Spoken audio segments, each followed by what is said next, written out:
Eh. All right. Hello. Hello. Welcome in.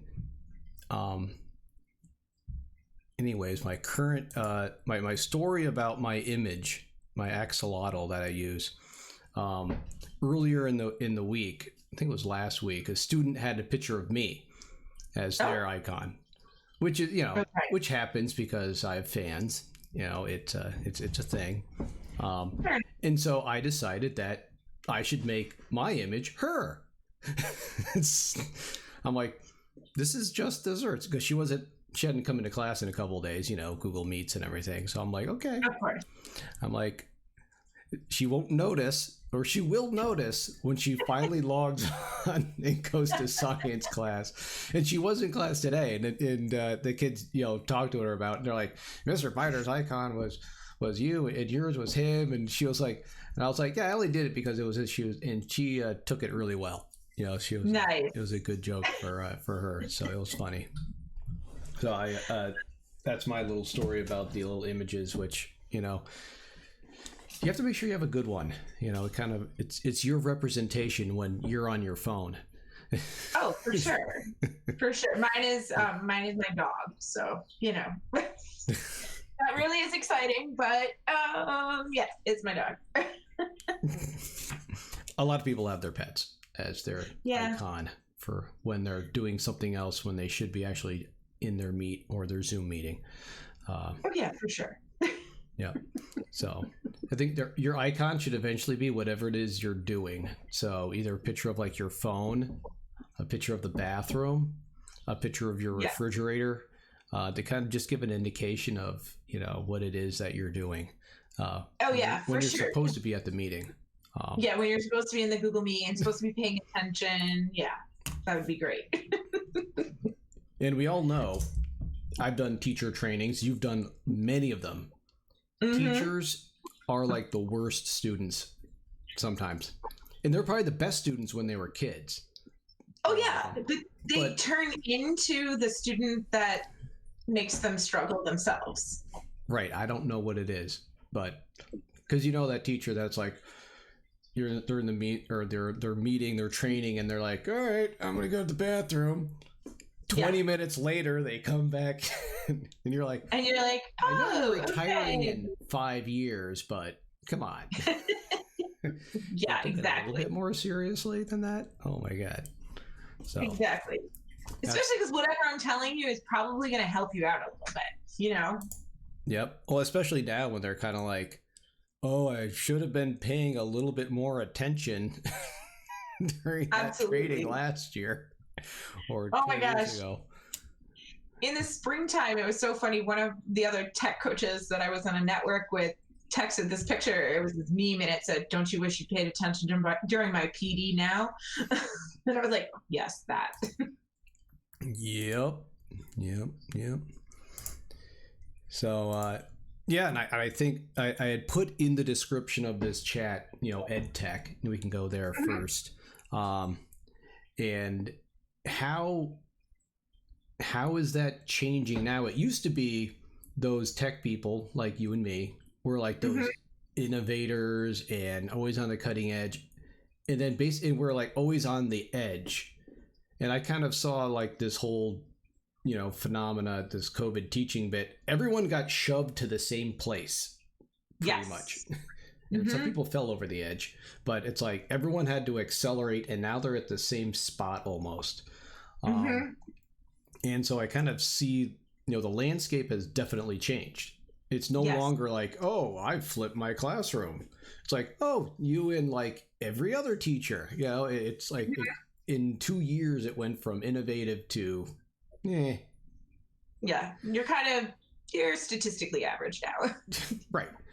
And I feel kind of like underwhelmed by myself, in a way. I'm kind of like, what was special about me as a teacher?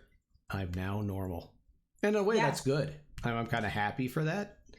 At the same time, I'm kind of like, I gotta up my ante. I gotta like do something really crazy. Yeah. No, it's a lot of pressure for sure. Like I'm like, okay, now I'm like the stuff that I was doing. Now I've got to do something even more exciting and innovative. And I like to keep my class exciting. So it's a lot of pressure right now. And again, I feel like I'm incredibly. I think you used the word underwhelmed by my teaching, and I am like, oh, well, this is okay. And it's not that I'm not trying hard. It's I just. Right. I'm not getting there. I don't know. Yeah, I kind of see that. I think, but it's also where we're at. It's hard for anyone to kind of innovate in a way. Because it used to be also, in a way, if you were like streaming from your classroom, you had all that bandwidth to yourself. You had no one else was everything. using it. You had all the webcams to yourself. Oh, can I borrow a webcam? Oh yeah, we have these 5 sitting in the back room, no one's using them. They got ducks on them, right? You're like, okay, cool, and you can take all this stuff. Now at least in my district, I think every piece of tech is deployed except for the old computers. I think they're just empty shelves in the tech. We call them Tech North and Tech South at the high school, and I'm pretty sure that those shelves are barren and covered in dust. So, which is good. I mean, don't get me wrong, that's fabulous at this point. But yeah. So I there's a lot of things I want to do, but I was basically told by our tech office that I needed to hold on because their ticket list, will maybe be completed by like December. Whereas my tickets of like, I want to use OBS with Google Meet and get the i5 computer I used last year back and then integrate blah, blah, blah. It's kind of like, yeah, Scott, your crazy stuff that you do, that's last. We're trying to get, everyone else kind of up to where you are, Yeah. Kind of like, I get it, but at the same time, I'm like, come on, I want to try this cool stuff. I want to do it. Yeah, that would be awesome. Again, I think I'm just going to adjust my camera a little bit here because I realize I'm kind of cutting my head off. Hopefully I don't knock it over. Well, it's always the thing of it's either all forehead or no forehead. It seems. Yeah, exactly. And I don't know what I am right now. Or when I'm in my classroom and I stand up and it's like all groin, all awkward moments. Like I don't know when I talk about how many times, like I'm sure they get a backside shot of me, which is totally embarrassing. So yeah, for sure. All right, I think I finally got my camera adjusted to a reasonable height here. Good. It's funny because it looks different on the Google Meet screen than it does in this stream. So, I think that's something that our teachers are facing with EdTech is they're like repositioning stuff and they're retrying stuff. And, some of them are like, I want a wireless mic. And I'm like, yeah, I want one too, but, Right. Unless you're willing to do like a donor's choose and you kind of really know what you need. Because I was thinking all that crazy stuff too. I'm like, oh, I'm going to bring in my PA system that I got in my basement, and I'm going to have the wireless like Madonna headset thing that I got, and I'm going to wire that up or just get like a microphone so I can walk around with, do actual mic drops.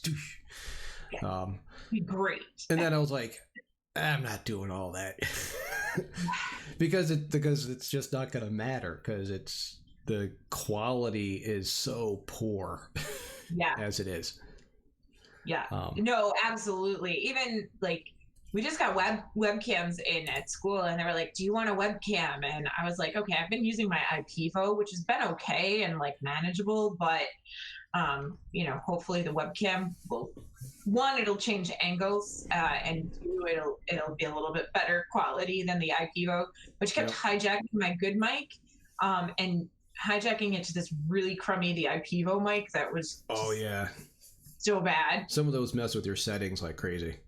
Oh yeah, no, you plugged it in and like Google Meet automatically defaulted to the IPVO, and I was like, oh no, I have a much better microphone. Like just telling it to do stuff. Like, oh my gosh. Actually, I was in a tech committee meeting when it was happening, and they're like, you're just so garbled. You're so like blah, blah, blah, blah. I'm like, what the heck? I haven't heard any complaints. And I was like, oh, it's that camera. You don't even notice some of the weird tech until like a certain situation. That's been then I think a challenge too. And I think, you know, you and I are pretty techie and we're like Right. those kind of geeky teachers, but we've like processed of eliminated out like what the reason is behind it. And, you know, other teachers are like, I just don't know what's going on.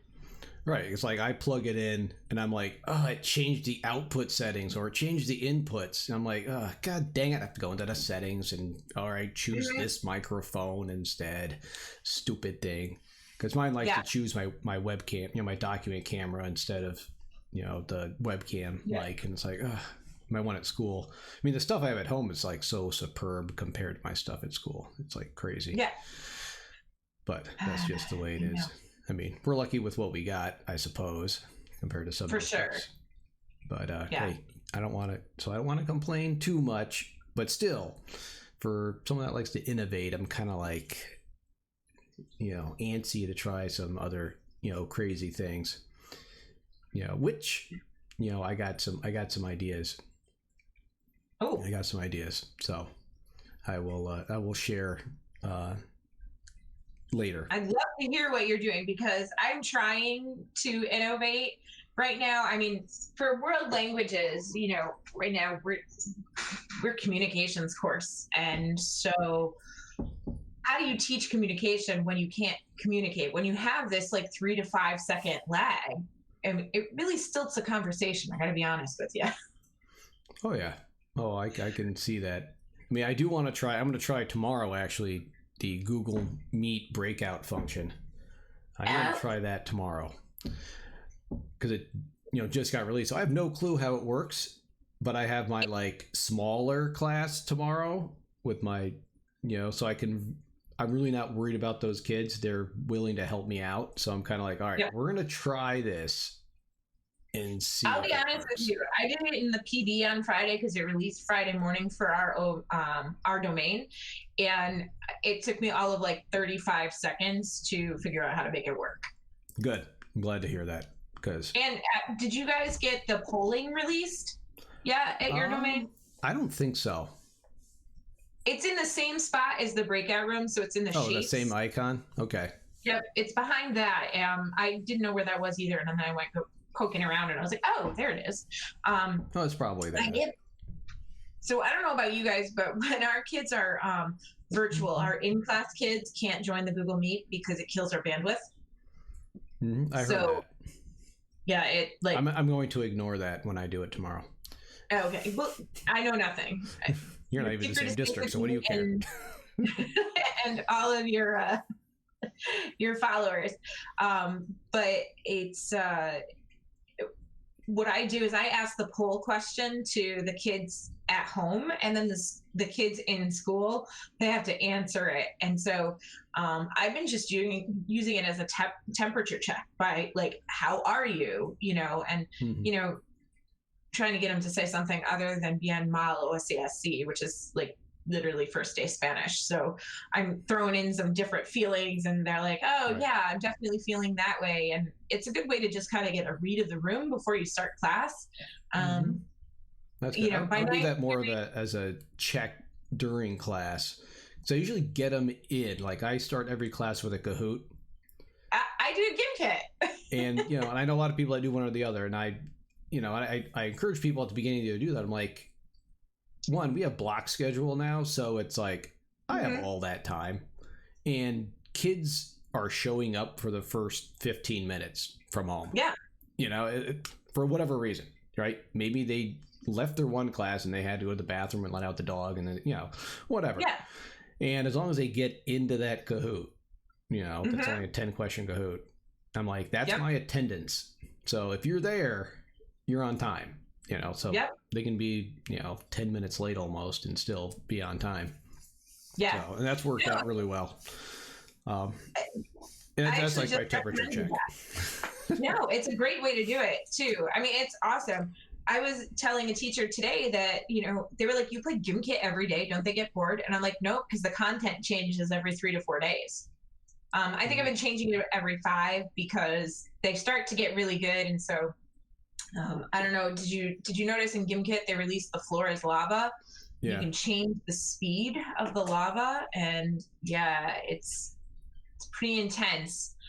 We were getting upwards of 250,000, points, and we got about 7,000 yesterday. So, yeah, I might switch up to GimKit because I did buy the license for that. Did you? Yeah, I do. Yeah, it's worth it. But Kahoot's easy because kids know it. Yep. And it's simple. And I usually do some fun ones along with some like content ones, depending on what we did one on SpongeBob the other day. Only because I'd like to I don't want the same kids winning. I mean, your high flyers, will be in the top 3. But they'll just alternate the same 3 kids if you're just doing content usually. Yeah. So if I throw in a knuckleball, yeah, all right, we're doing SpongeBob, right? Suddenly that other kid will start, being successful, and it kind of removes that, if you do like a silly one. I never thought of that, but that's a really good idea because again, that's why I like GimKit because the kids will continue to ice that high flyer and blur them, and they still tend to win anyways. But at least they've got a fighting chance. Yep. I had a kid today who was like, "Oh my God, I'm on the leaderboard for the first time ever. Can you show my name?" And I was like, "Sure." Like, wow, that means that much to you? Okay. Honestly, it's the simple things. It does. I'm thinking like rewards. How do we reward them? Like, honestly, like my 8th graders love stickers, and I can't give them stickers this year. So what am I going to do for rewards? They love to see their name on the leaderboard. You know what? If that's your jam, like, I'll broadcast it to everybody. That's part of, if you read a lot of like gamification stuff, it's the SAPs. See status, access, power, and stuff. So those are the 4 ways to recognize kids. So I always used to have the starburst. I can't do that anymore. Yep. But you can still give them access and power and status. Yes. So, that status is that achievement, in your leaderboard. Oh yeah. No, it was actually really cute when he was saying this. He was just so excited about it. I was like, okay. But yeah, no, I like that. I never even thought of that. What was the acronym again that you used? Status, access, and power and stuff. SAPs. SAPs. I like that. That helps like kind of frame things as I'm trying to come up with those rewards again with, because that's it. That's all I got this year. Yeah, right. The stuff is kind of meh. Stuff's out of the question this year. Right. And depending, like I could still get them a Stewart's gift card if I wanted to or something, Yeah, absolutely. I had a few Ed Puzzle stickers that, honest to God, they love Ed Puzzle stickers. I have a bunch too. I should give them some of mine. I'll wash them off first. Usually if I give kids anything, because I do science still, so I have my wipes and I wipe everything down and then I'm like, here you go. Take this wiped off, whatever it is. And I make a big show of it just so they they see how paranoid I am. I think they need to see us being serious about this. They won't be serious. Yeah. Well, I take their Chromebooks because stuff is not working, and I'm like, okay, hold on a second, let me get the alcohol wipes, and I wipe down their Chromebook, and then before I hand it back, I'm like, look, we're a full service program here. We give you back a clean Chromebook. I'm like, and there were about 6 years worth of fingerprints on your screen, child. So yeah. Then you wipe it off and you realize that oh, that's a layer of dirt. Yeah. Oh gosh, they're so gross. I swear there was Cheeto on a keyboard the other day. I was like, oh, there's Cheetos and Doritos all over those keyboards. Ugh. Oh yeah, no. I try not to think about what's on those keyboards. It's better for everybody involved because I make a beeline straight for the hand sanitizer afterwards. So. Yep. Hey, Emily, she asks, do y'all think a point system works well, giving them X points for being top 3 in Kahoot or doing well on their projects? I do for certain things. I use Classcraft, and so I'll give them XP for if they get 100% of their quizzes, which is another quiz game, I'll give them the XP. Usually if they win like a GimKit or something, I'll give them XP too. So it's not a grade. but it's something. Yeah. So I don't have class craft, so trying to manage that would become an absolute nightmare. I do think that if you have something like class craft, I think it definitely has an incentive for them. And again, for being in every Kahoot every week, for being on time, like I think you can definitely give those points, but unless it's manageable for the teacher, I don't think that it's realistic, especially on top of the current workload that we have. So right, and just like I don't do it for my beginning of the period Kahoots, just because I'm just trying to do attendance. Like I screw up my period 2 attendance, I've realized, at least once a week. Because there's 28 kids, some are in school, some are out of school. It's a different group each week. And I don't know I've been teaching for a month and I still don't know kids, in my own classroom. I don't know what kids look like, some of them, because I never see them, so I'm like, it's hard to do that attendance, and of course, if I get one wrong, I get the phone call, hey, is so-and-so in your room or in the meet? Yes. No. Yes, they are. And sometimes I'm like, they weren't 5 minutes ago. But are they still there? I don't know. Yeah, no, it's really hard. I would definitely say, for me, that's been a challenge. I mean, I know I would always make a mistake on my attendance, but I would just shove it under my keyboard and like deal with it later. But now, like, they need it right away. And I'm like, I feel so much like pressure to get it perfect every time. And inevitably I'll send attendance in and then some kid will come in and be like, my internet wasn't working, sorry I'm late. I'm like, right. You gotta deal with that. And things that I've done, like when I first gamified some of my classes, all I kept track of were winners for games. Like I had a spreadsheet, every kid, and I had, whenever you participated in a meet or in a game, then you got, X number of points. And if you got in the leaderboard, you got a little bit more. And so every time we played a game, I would just, add some points, and, the spreadsheet would calculate it for you. And then I had it so it would automatically sort, and I even had ranks and everything that they could earn.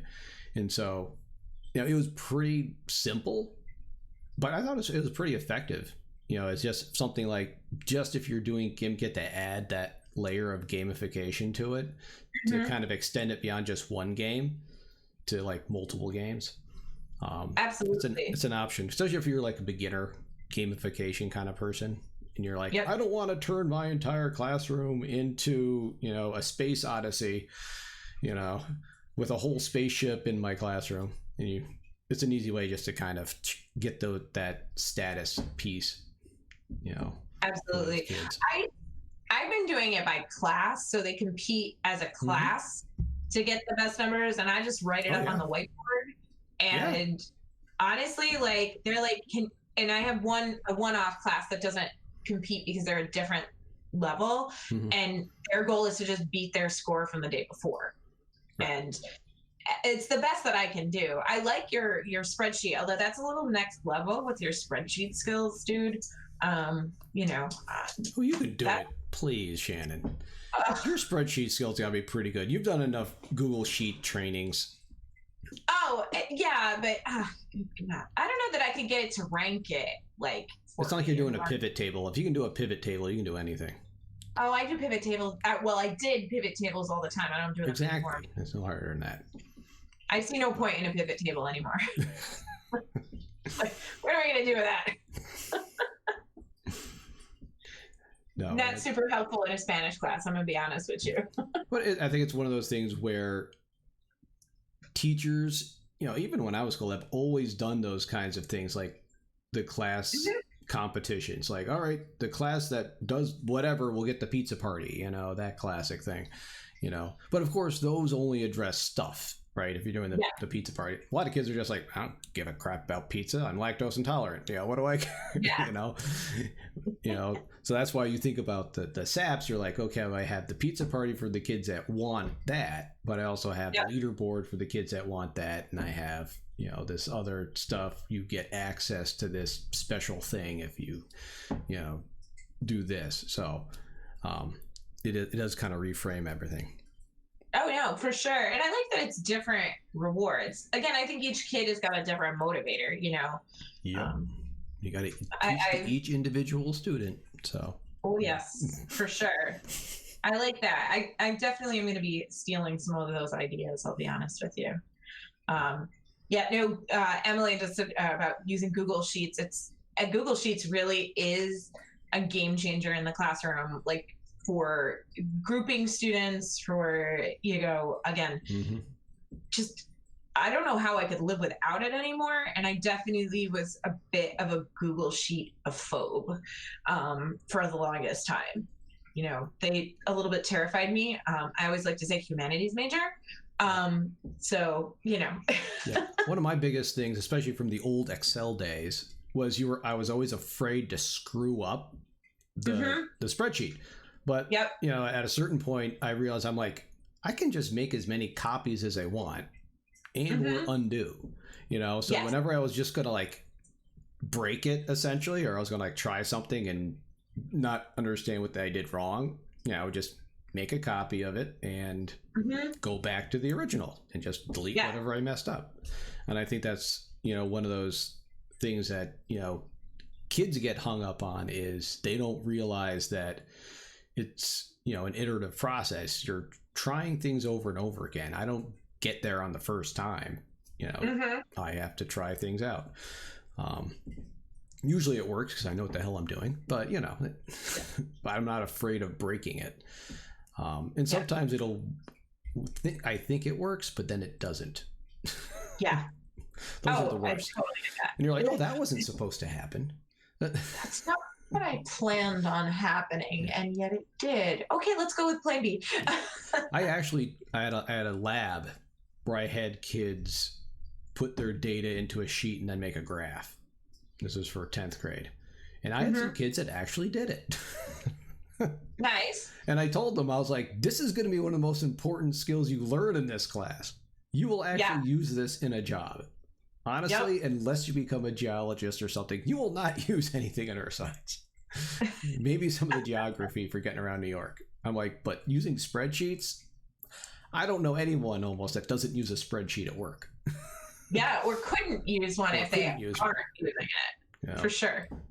So, accountants, bankers, lawyers, whatever, it's like they're all familiar with spreadsheets.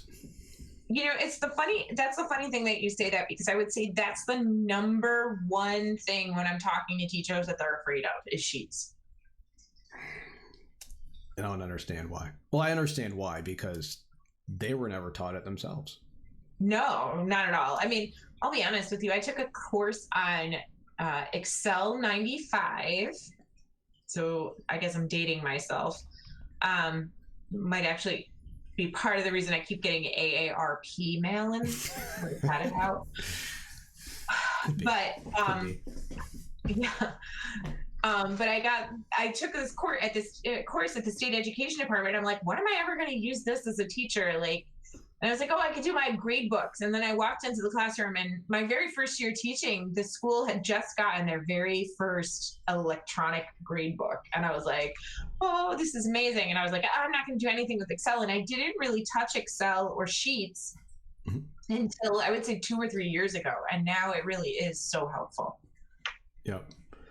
Oh yeah, that was my first year I did a book.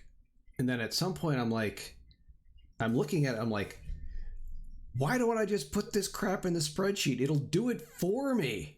I'm like, I am wasting so much time sitting here and calculating freaking averages. This is why they make computers. Exactly. I'm like, forget it. I just went in and set it up myself using, Excel at the time, because, Google wasn't a thing. But I used Excel. I set up my grade book. I'm like, the hardest part was typing in all the kids' names. Yeah. And that's why I started doing a point system, not a percent, because it was just easy. I'm like, add them up, divide by total. All right, spit out multiply it by 100. I'm like, there we go. Yeah. It was just so much easier. I'm like, done. Everyone's like, oh, I got to do grades this week. And I'm like, I'm done with them. Back in the day when you actually had to calculate grades, and everyone's like, so I spent all weekend doing my grades. I'm like, I didn't. Yeah. No. Then we had to use the bubble sheet to bubble them in. Now I'm really dating myself. Oh yeah, no, that's okay. We are of an era, Scott. Yep. You know, actually, Becky and I were having a conversation last weekend, and we're like, "Oh my God, we're the old guard now. Like, we are those veteran teachers. Like, we are them." But I hope I'm not totally them. But we're definitely there. Oh yeah, no, absolutely, Emily. I would agree. It has so many. Um, Absolutely. And the technological real world for everything. I would agree. Sorry, I'm reading the chat. Sorry, I have Yep. to get a little closer to It's okay. again, I'm dating myself, but I can't see that far away. Get on the reading. They have like bifocals for Twitch. Yeah. Yeah, Rudy. So It's thanks for stopping in. And yeah, and that's one of the things. Like sheets are the most useful thing, but unfortunately, in New York State, until they put using spreadsheets on the state test, it won't be taught. nobody's going to do it. No one's going to teach it unless you're like the computer science teacher or whatever, and that's part of your curriculum. Unfortunately, but that's why I feel myself inclined to at least in 8th grade at least show them what it is, and the usefulness of it. Like I'll collect data from every kid in the class, and then I'll be like, oh no, I'm gonna have to sit here now and add up all of these numbers and then get an average, and that's gonna take forever. You know what I could do? Spreadsheet, done. Yeah. Just so they see how useful it is, Exactly. Hey, thanks for the follow, Rudy. Would have been so much easier back in like 1999 with a spreadsheet. And it's really not that difficult, the basic stuff. So. Oh no, not absolutely. Absolutely. I love the formulas, and I love the Control D, or dropping and dragging your formula down, is amazing. Click drag. Yeah, it's seriously amazing. I'm just thinking about what you said about, about unless you're a computer science class, what I was really finding already this year is the kids have such a disconnect where they feel like computer science is its own class, where it really is, it should be thought to them that it's integrated into every class. I was doing a lesson on email management because I'm sending all these emails to the kids and they're not answering them. And they're like, I didn't even know you emailed me. And I'm like, okay, how many emails do you have in your inbox? And like, 698. And I'm like, oh my God, child, let's talk about how to manage our email. I actually gave up a class day for my students because like, we need to talk organizing Gmail. Like they don't see that. And I was like, didn't you learn this? And they were like, oh yeah, I think I remember about this in 6th grade computer science class. And I'm like, okay, we gotta show you guys, like, this is really every day. Well, I think that goes for any class. It's hard to bring something from one class into another, right? That cross-disciplinary piece. It's kind of like, if I started speaking Spanish in science, they're like, why are you speaking Spanish? It's not Spanish class. It's like, because they only speak Spanish in Spanish class. Oh, yeah. Yeah. It's like, no. It's not like you don't only use computers in computer science class. There's always that disconnect, and I think we kind of cause some of that as teachers, in the way things are set up. But and maybe I think it's just humans kind of like to see things and categorize them, and I think that's just part of the way humans are as well. But we're fighting the good fight with that one. Oh, absolutely. But I do think I seem to remember 8th grade was when I started to realize like things were interconnected. I started to see things, like, oh, science and social studies, there were certain things that were happening around each other. So I kind of feel like developmentally, at least, our 8th graders are ready for that. At least for me, that's when I started to make the connections that one class was related to the other. Well, you would think, though, most of their education is with one teacher to that point. Yeah, right? That's true. Yep. But the problem is elementary school, it's always like, all right, today is Thursday, so it's science day. Wait, are you telling me you couldn't read nonfiction at another point during the week? Yeah, I don't know. I just my criticism of elementary school teachers sometimes, where it's, what you can't integrate technology with history. I'm like, that's huge. Yeah.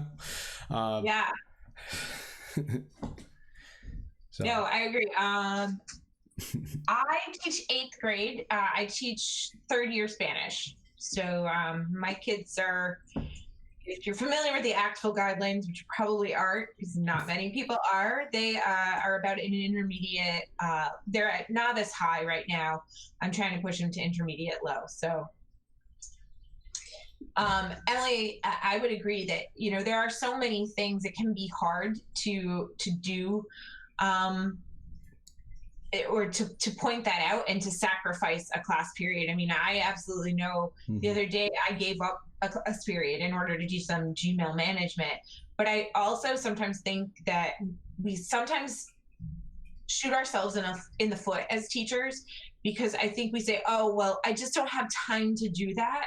And the reality is, if we did take the time, we took 20 minutes, it's ultimately going to save us hours and hours of our life later on. And I think that's one of the things that as teachers, we have to start to recognize. It may take me an hour to set up a spreadsheet, but it's going to save me my entire weekend for my grades, like Scott was saying, Yep. And I think it's the same thing in the classroom. Yep. I teach mainly 8th grade science, which is half a year of chemistry, half a year of physics. But this year I'm also teaching a 10th grade earth science lab and a 11th and 12th grade, high school remedial science, for lack of a better term. It's the non-high level science class needed for graduation. So, which I could talk about as well with ed tech. In 8th grade and that class, I'm doing portfolios instead of tests. And talk about front loading. The hardest part is getting the freaking URL for each of these kids' portfolios so I can freaking grade them, and getting it so they publish them. So it's so it is that's been a struggle. So I haven't even gotten to the show me what you've learned piece really yet. It's more of, okay, let's actually have a portfolio that you know how to manipulate. So I'm going for the marathon here, not for the sprint. Yeah. I'm hoping, if nothing else, if they have to use sites again in the future, they'll at least have that skill. So. I have to say, I've used sites quite a bit, at least professionally, for a lot of different things. For my own professional portfolio, I've used Google Sites. So it's one that, again, I didn't use for a really long time. I found classic sites kind of annoying. I like the new sites better because I don't have to have any kind of graphic design skill. So that's been a lot easier. You can still screw it up. Oh, yeah. I've seen some 8th graders. I'm like, how did you make an ugly web page with the new Google Sites? I'm like, that takes skill. It is really a lot of skill to do that, for sure. Because they give you, I love the templates. If you haven't seen the templates, I highly recommend peeking at them. That's what we did for their portfolios. I mean, you load up sites, it says student portfolio template. I'm like, click it.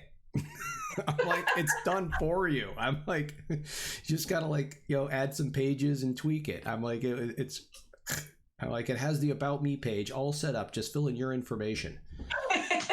And yet they somehow add a color that absolutely clashes, and you're like, honey, I'm in my 40s. I can't read those color combinations. Well, one of the classic things they still do is they'll find this really tiny image they want to use and blow it up to the background, so this just ugly pixelated thing. And you're like, what the hell is that? You have to go stand at the other side of the room to figure it out. Right. You're like, oh, okay. I think I see what that is now. Oh, for sure. So I'll let you know how that goes. I'll keep you up to date on that. It's like, I still have probably 10 kids who I can't see their portfolio. It's just a 0 in the grade book. It's sitting there as a 0. Yeah, it's not like they don't know it's there. Some of them I wonder.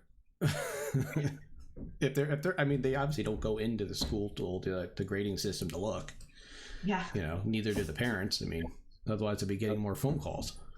Yeah. Yeah. Yeah, it's funny. Our kids, my kids at least, when they see a zero, they come running. I've actually had a lot of my eighth graders using email. I think my next lesson, or I'm going to partner with the ELA teacher, is how to write a proper email. I did that at the beginning of the year. Yeah, how'd that go? Pretty good. I have most kids, the good kids, the ones that are high achievers that do whatever you tell them to do anyways, now address, every email, dear Mr. Biter, and then sincerely, and then their name, so they, and then on down. I'm not getting emails, at least from students, where the entire email is in the subject line. That just comes from other staff members now. Yeah, I know. You know what I would seriously love is if we could all start to use BCC on a regular basis. Because I don't really need to know that everybody said thank you. This would be like a super goal for me if I could get people to just, every time you send a mass email, put the mass email in the BCC. Because again, thanks for the update. I don't need clogging up my inbox. Yeah. So or right when you think a conversation's dead, right? Yes. You're like, I deleted that for the last freaking time. The next day it pops up again. You're like, God dang it.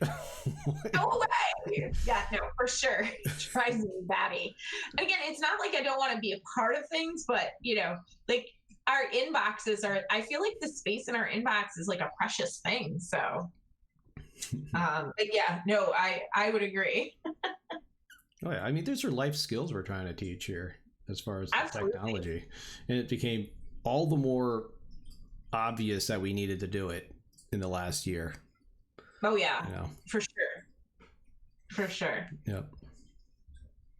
No, yeah, and I agree. With Emily, it's kind of you don't want to have to be taught that from a college professor. At least I don't want my kids to have to get called into your professor. So let's talk about professional emails. I talked to enough people that work in higher ed that, they get doozies as well. Oh yeah. The same thing if you're a parent, hottushy69@gmail should not be the one you send to the to the teachers. Yeah.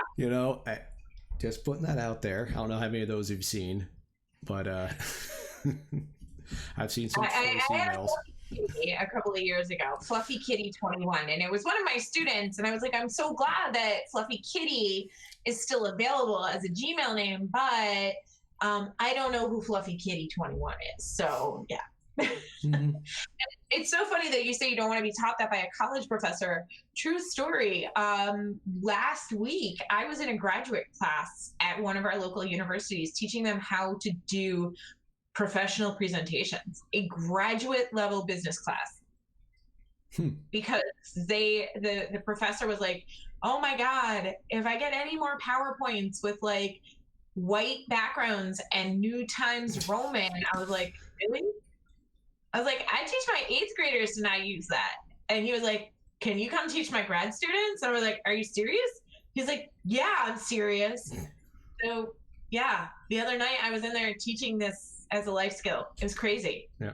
Well, I'm not great at design, honestly. Especially when I compare it to like, people like my wife, who's great at designing that kind of stuff.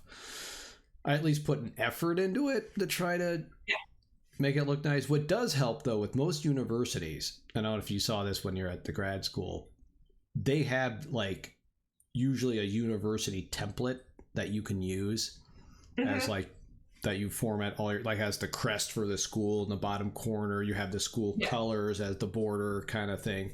So at least you have like that to work with as far as your design. Which you could do the same if I was doing a professional one at school, for something. And I actually had that experience last month when I did a presentation with the U Sports coach at UAlbany, and he had his slides, and like he sent his slides to me so I could put my slides in that I'd made, And like, I look at his slides, I'm like, oh my God, they're so nice. Like, mine look like crap. So basically, I stole his format and I just kind of matched mine because I wanted to be a cohesive unit, you know? Oh, sure. You know, Yeah. so I kind of like matched his with mine a little bit and kind of put it together. And then I sent it back. And like, that's one of those cases where I'm like, oh my God, hopefully I don't think I'm kind of schmuck with what I've done with this slide presentation. But it went really well. It went well. I was nervous though. Oh, you shouldn't be nervous. You're great. Our systems engineer loved your presentation at Tech Awareness Day. So good. You do a great job. So I will tell you though, you don't have to be a slide ninja to have good formats and layouts for slides. If you use Slides Carnival, it gives you like a bajillion templates for like everything. And I totally use those all the time because I do not have graphic design in me. I would say I was a humanities major, but not the artistic kind of humanities major. Yep. I've used Slide Carnival before. Usually I'm just too lazy to go there and get anything. Oh, I have it pinned on my bookmark bar. I use it like, that all right, often. let's get this. You know, I'll use this. Or I'll just go to the whole like, I'm like, this isn't what I want. I'm like, let me just make some like squares and make them different tile, you know, different colors and rectangles and put it up there. And there you go. Just copy the slide 10 times and all right, got it. Send everything to the back.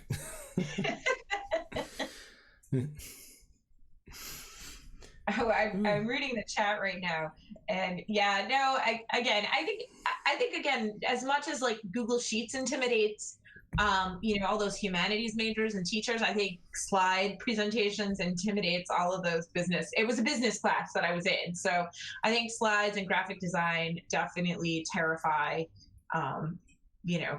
those business students. I see that our friend from Mexico is saying the same thing. I'm a business student, and I think it's intimidating. Graphic design is not my thing either. It is. That's why I say for me it was intimidating, and I like to think I'm kind of good at it. I always have someone look at it before I go out with it, which is always a recommendation. I tell students all the time too. I'm like, you're not perfect. Have someone else look at it to look at it graphically and content wise.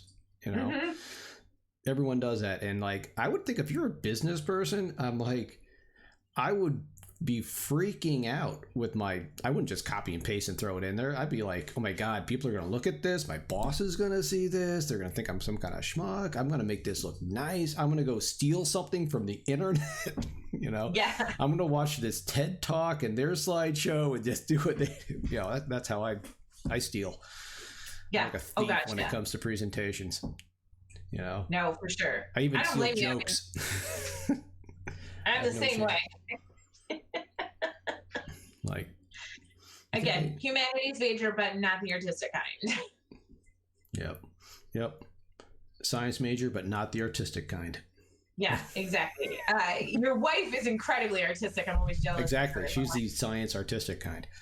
Yeah. No, that's not even how my brain works. I should give myself more credit. It's not like I'm a complete schmo, when it comes to art.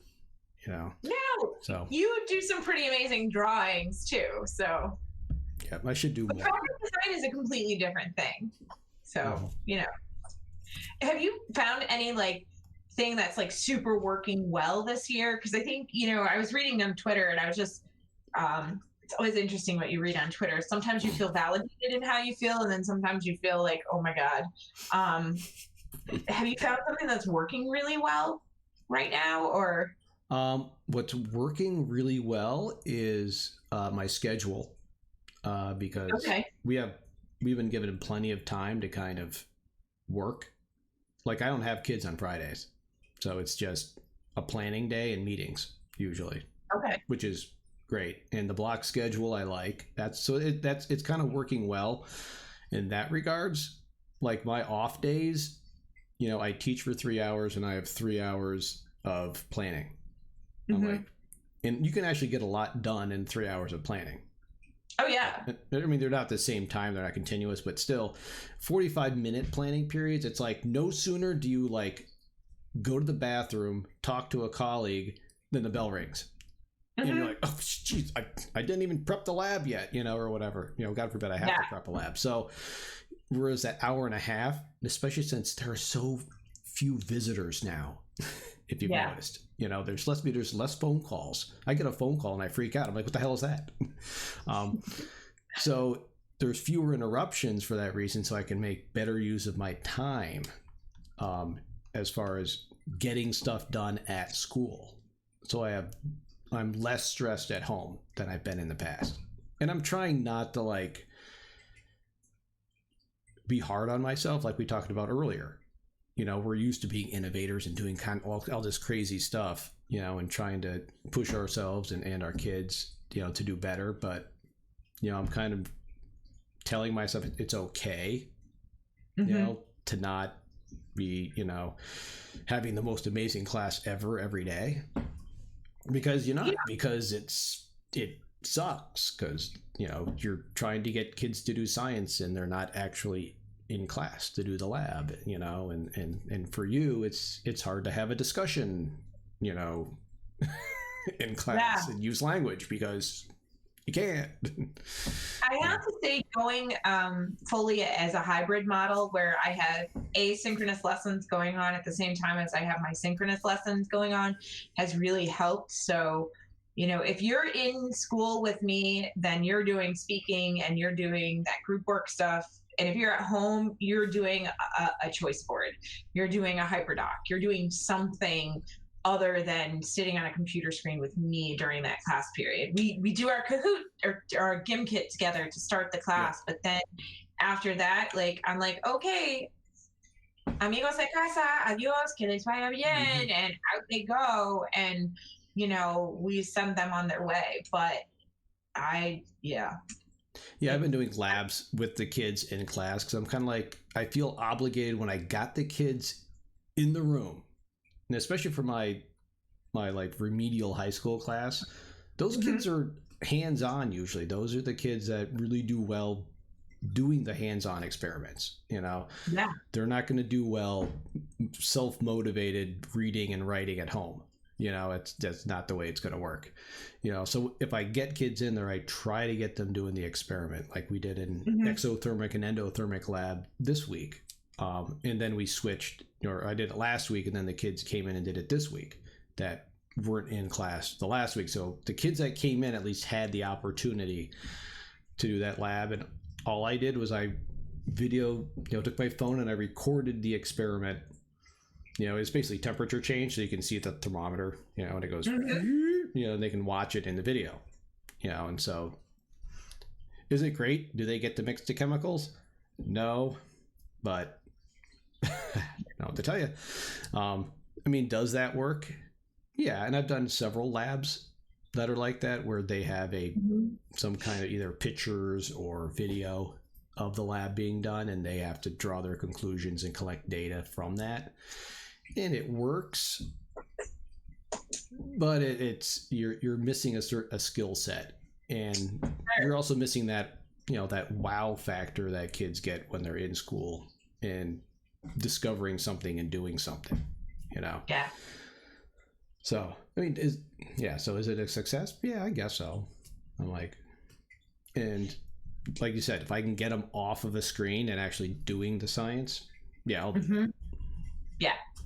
Oh, 100%. I would much rather my kids be off their screens when they're with me. And again, just having a conversation. Today we were talking about action movies versus comedies and which one was better. And, it was a pretty decent discussion, but I have a particularly quiet group and I was struggling to get them to talk to me. And I was just thinking, the other half of that class, I can't shut them up because they've got an opinion about everything and they're super excited to share it. And I was like, oh gosh, these guys would be so helped out by those kids who are at home right now, but can't really participate because of the Wi-Fi. And I miss my kids. What I find interesting, there are students that I think any other year would probably drive me bonkers, and I'd be telling them to shut up kind of thing. But now it's they're in chat and they're at home and they're talking. I'm like, oh my God, they're talking. All right, keep talking, even though, It almost seems like too much, but it's like, at least they're helping drive that conversation, and making it okay to talk. You know?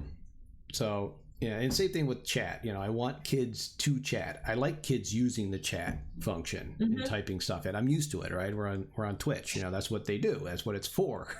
It's only when it gets really off, tangents and like weird, then I'll just turn chat off and be like, all right, chat timeout.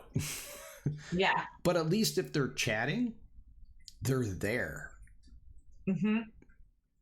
Yeah. And I tell the kids, I'm like, I'm never going to think that you're absent or not participating if you're in chat. Yeah. Right. I mean, if you're typing stuff or you're talking, I'm like, I know you're there. And I prefer that to, silence. Yeah. I saw a meme the other day and it was like, my online classes feel like a seance. Scott, are you there? It really is like that too. Give us a sign. Yes, give us a sign. Click your audio. Control D, Control E, something. Yeah. Or another one I saw was like, it was like teaching online is like, Dora the Explorer, where you keep asking the question, no one answers, so you say it yourself. Exactly. Yeah. I miss, it's funny.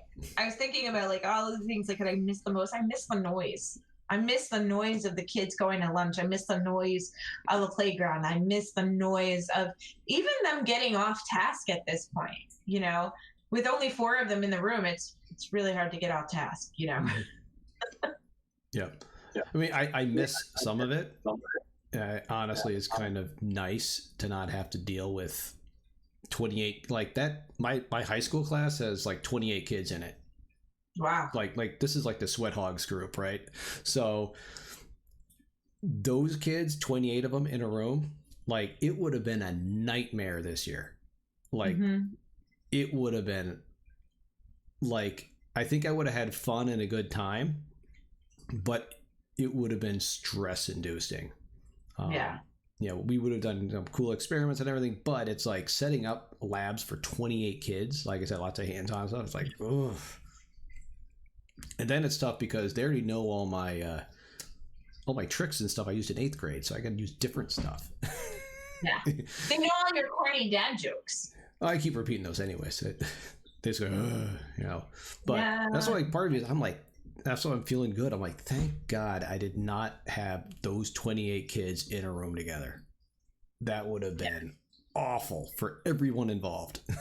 Yeah. Them, administration, me, the other teachers. I don't know how you do labs with 28 kids. Like, that's incredible. You spread them out. I have a big room, so thankfully. So I can spread them out.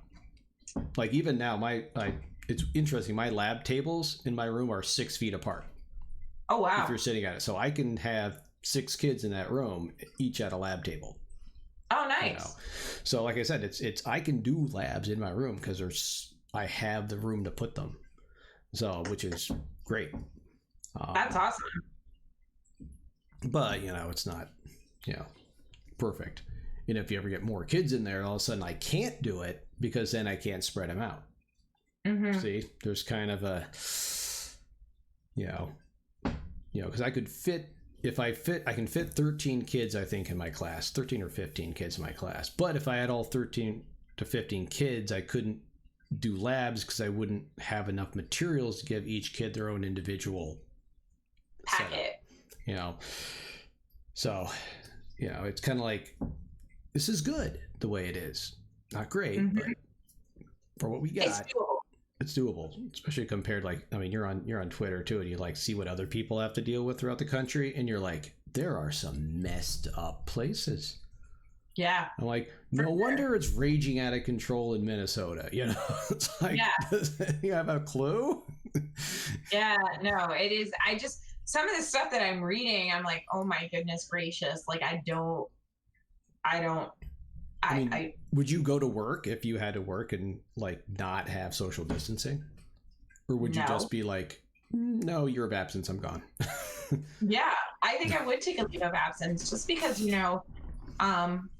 first of all, like, we've established I'm a humanities major. Bio was not my strong science in high school. And I took astronomy in college to satisfy my sciences. So if the scientists who are way smarter than me are telling me that this virus can do all of these things, I'm going to listen to them, because the reality is they paid attention in that biology class that I had absolutely no clue what's going on in. So I'm just going to trust the people who have the education to tell me what to do on that.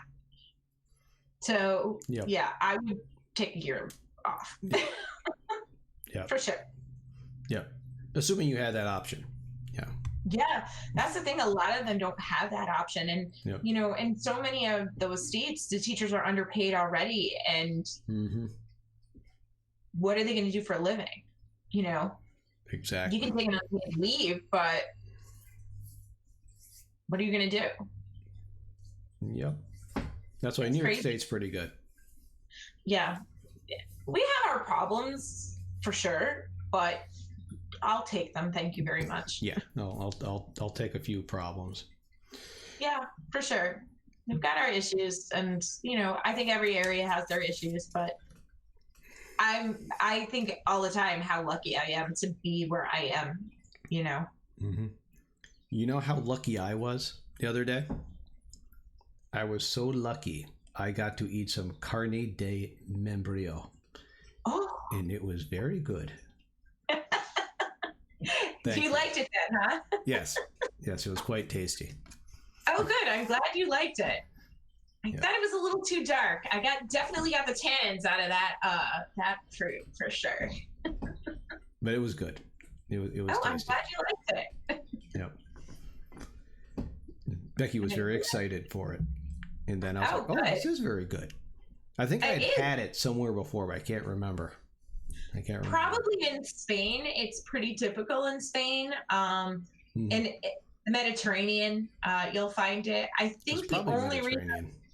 Yeah, I think the only reason that we have this quince tree is the previous owners of our home were from Albania. And I believe that is a fruit that does appear in Albania.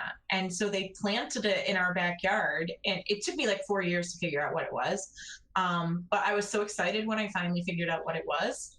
And then I started making the carne de membrillo and dulce de membrillo. And anytime I can, I try to make it. I get a decent harvest this year. So that's good. That's good. I was like, I'm like, carne, it's meat? She's like, no. No. Yeah, I don't know why they call it carne de membrillo. But that is an interesting question. And I remember thinking the same thing when I first tried it. And I was like, what is this? And I was like, it's sweet and tart and not meat. And they're like, no. I mean, you can have fleshy fruits, though. They describe, fruit as being fleshy. I wonder if it's the same kind of, language piece where it's like not talking about flesh as far as meat, but carne, like the meat of the fruit or the meat of the tree or something like that. Probably. That's my guess. I think it's a decent guess. All I know is that if you want to buy it, it's called quince paste in the grocery store, and like a square that's like 2 inches by 2 inches is like $8. I don't know, Shannon. I think you got yourself another job lined up for you. Right? Making your quince paste. There we go. Forget teaching. I have my quince farm. Yeah, exactly. Just have to sell it to most of Americans to have them figure out what the heck it is. You just call it like an antioxidant or something. Get it the health kick, Oh, there we go. Then all of a sudden everyone's going to want, it's kind of like pomegranates. Everyone's going to want some of the quince paste. Exactly. Although I don't know if the 12 cups of sugar that are in there are really all that helpful. I would just ignore that. Your face on that one, you're like, ooh, 12 cups. Explain why it's really good. I put really fatty cheese with really sugary paste you know, on a nice slab of carbs. Yeah. Of course that's good. Of course it tastes good. Anything with that amount of fat and sugar is going to be good. That's some good hilarious. stuff right there.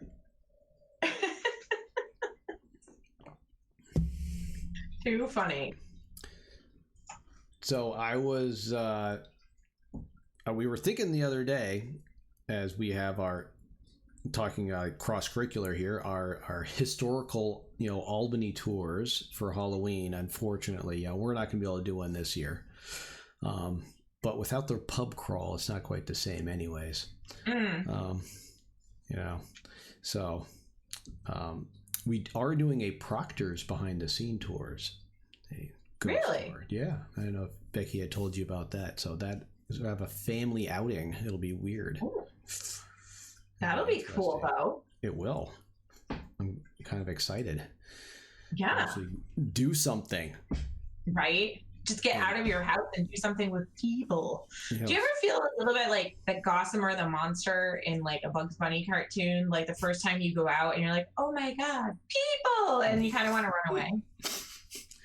It's like a cross between who you see. It's like a cross between I want to hug you and I want to run away from people. It's like... Yeah, you're like, oh, yeah, no, I was totally okay not seeing you. Yeah, for sure.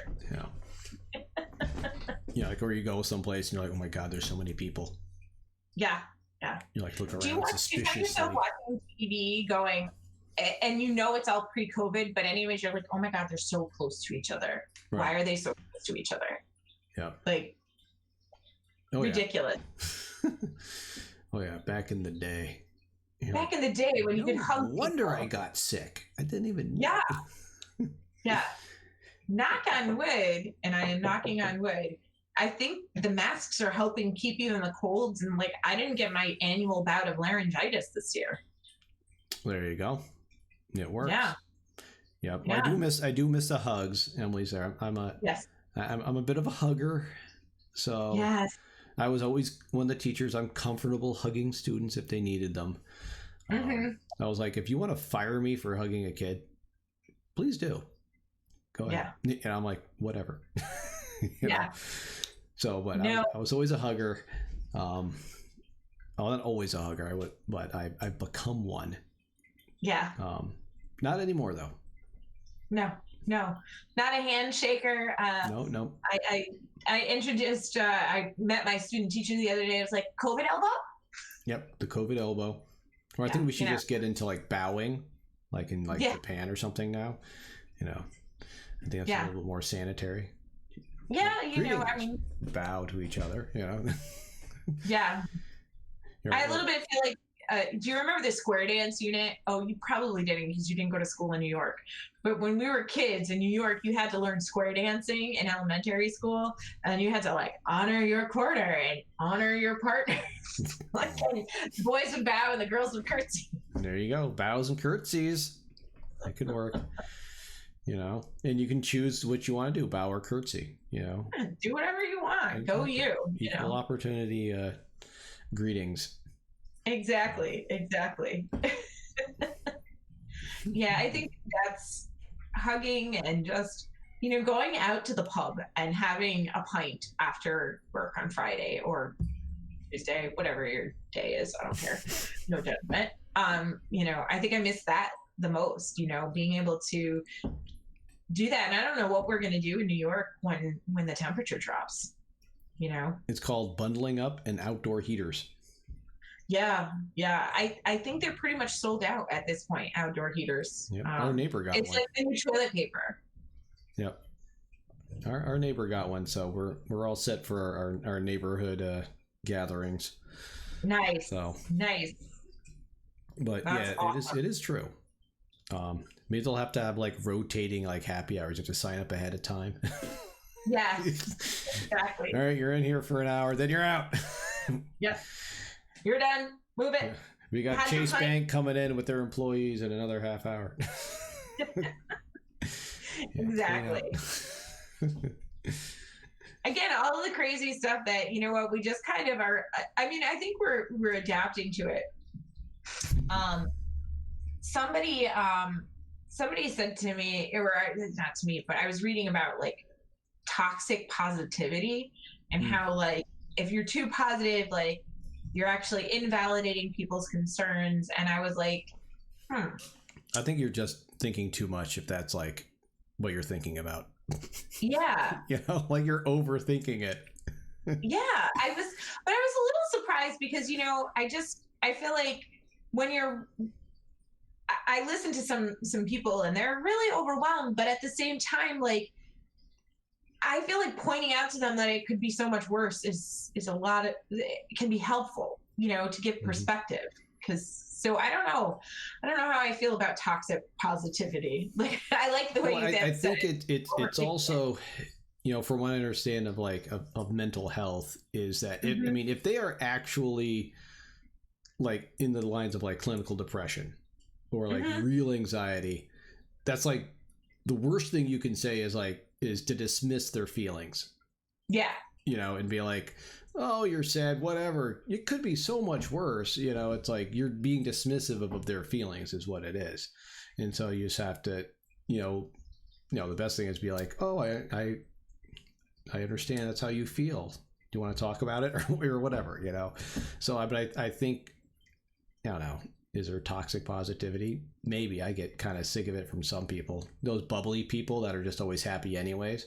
You just want to strangle them sometimes.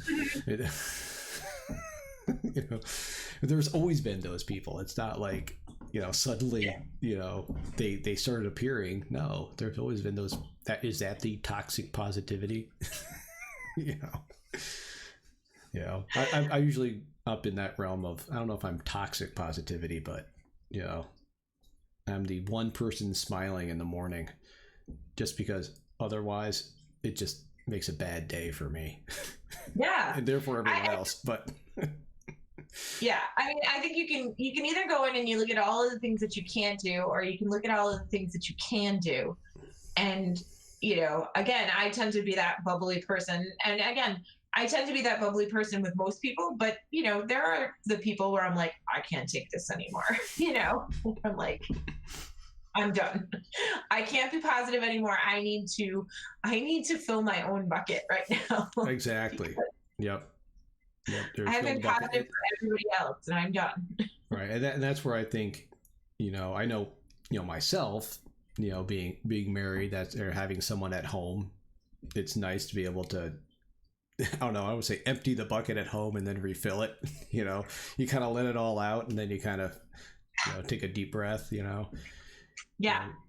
Where you have that, where it was harder, I think, especially when my kids were younger. When I had kids, where you didn't want to come home with the anxiety and the stress and everything, Yeah. You had to be really cognizant about, I can take it out on, on Becky. Not really take it out on her, like, but like vent, let it out kind of thing, and we do it to each other. We just listen, Sure. But you can't do that with kids.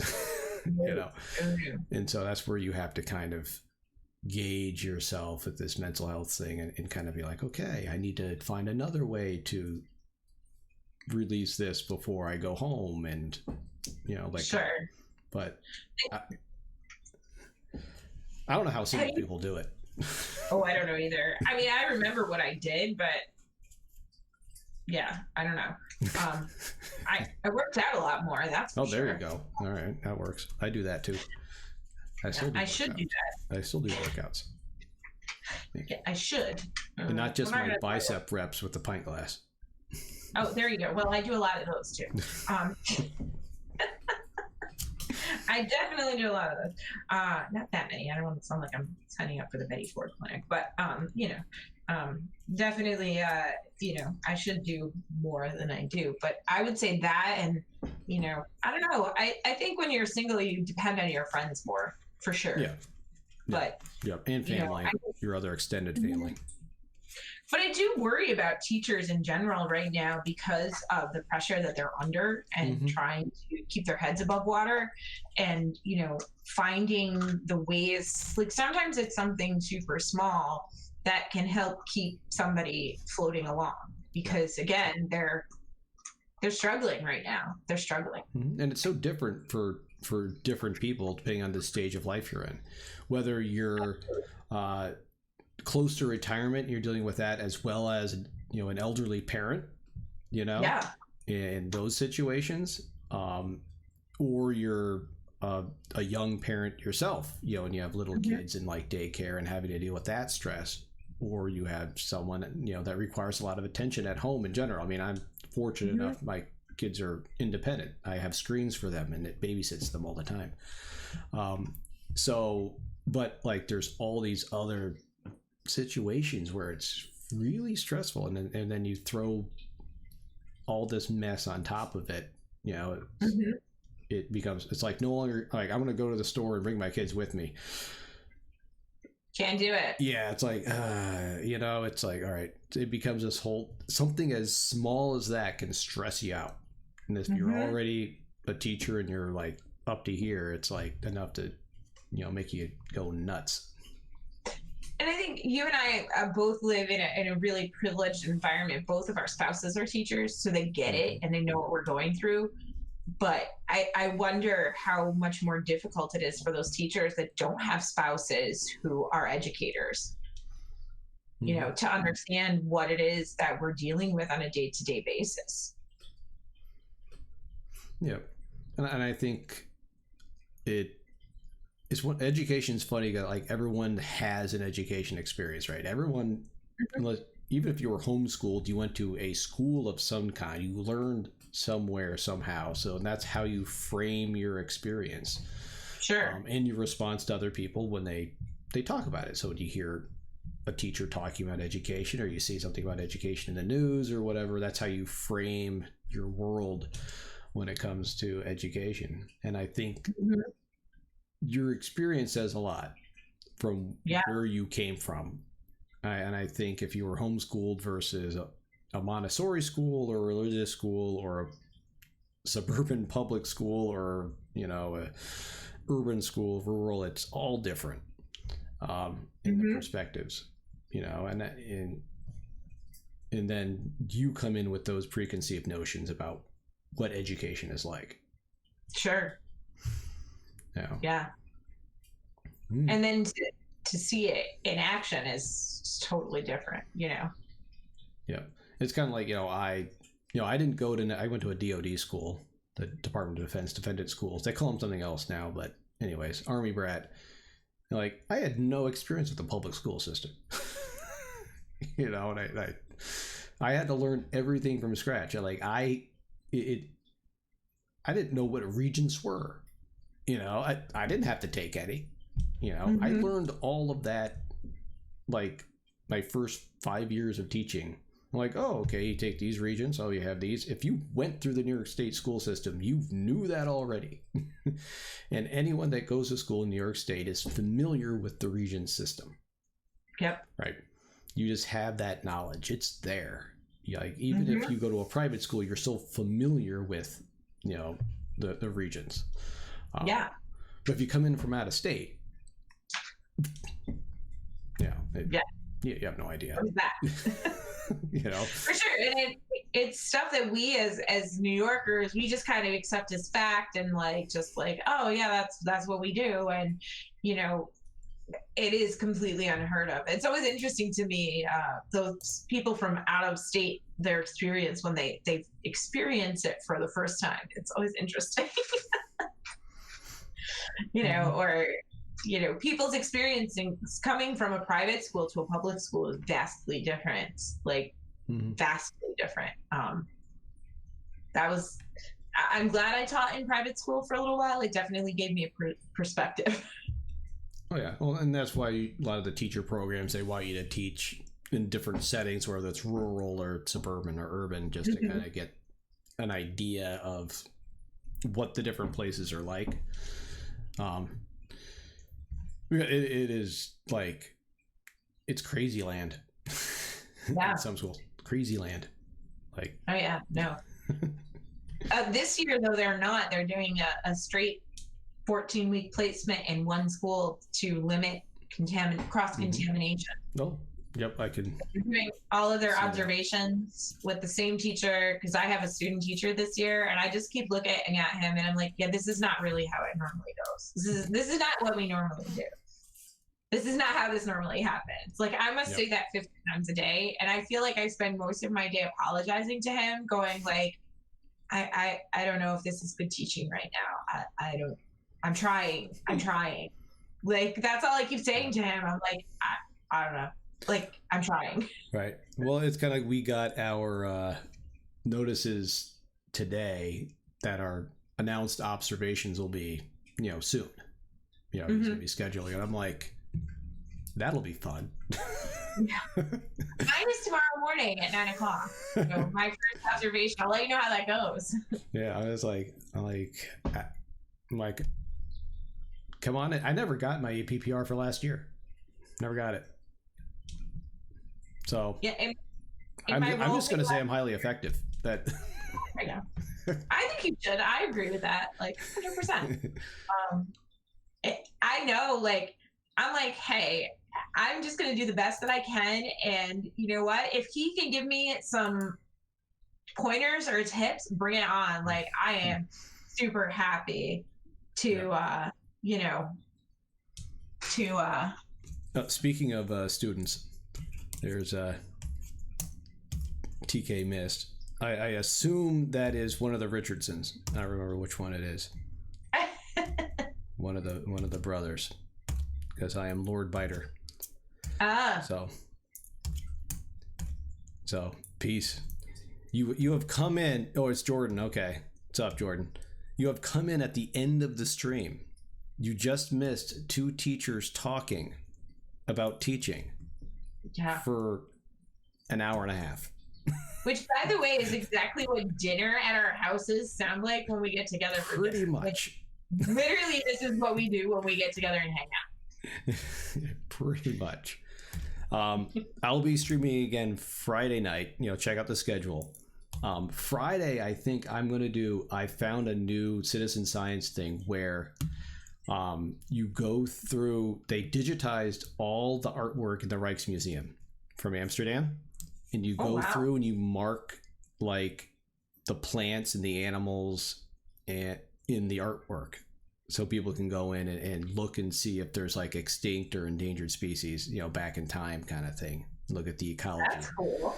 So it's pretty cool. I love like art museums and art, and I love science. So and I love looking at old pictures. It's like a portal into the past. A lot of it's from like the 1600s, in the Netherlands. So it's pretty cool. That is super cool. So I'll stream some of that, I think, Friday, and then maybe switch to some games. I don't know, but I was getting into that recently. That's my geeky nerdiness right there.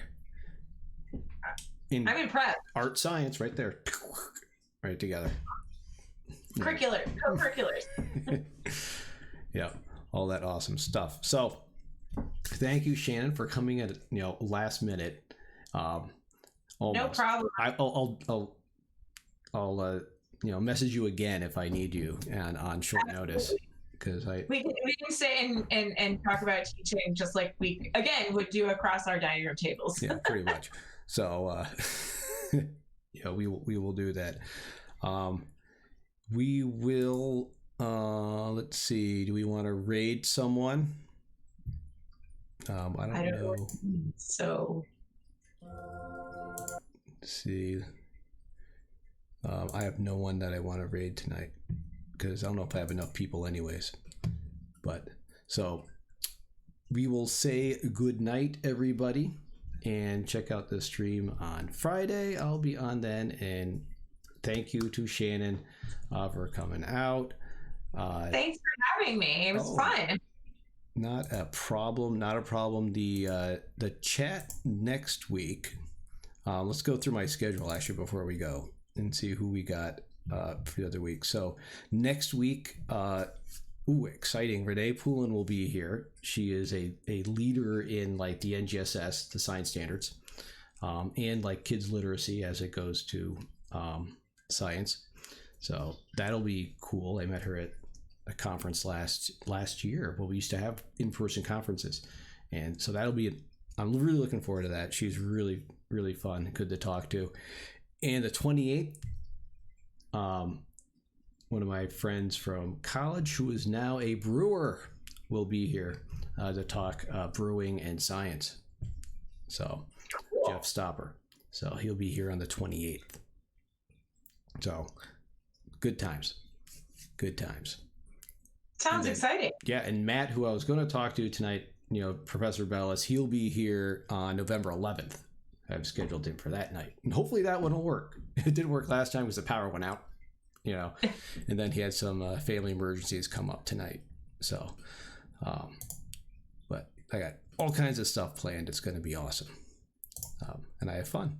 Like I always say, you got a couple teachers together and we could talk for another 5 hours, but we're not going to because we got school tomorrow. It's a school night. All right. Good night, everybody.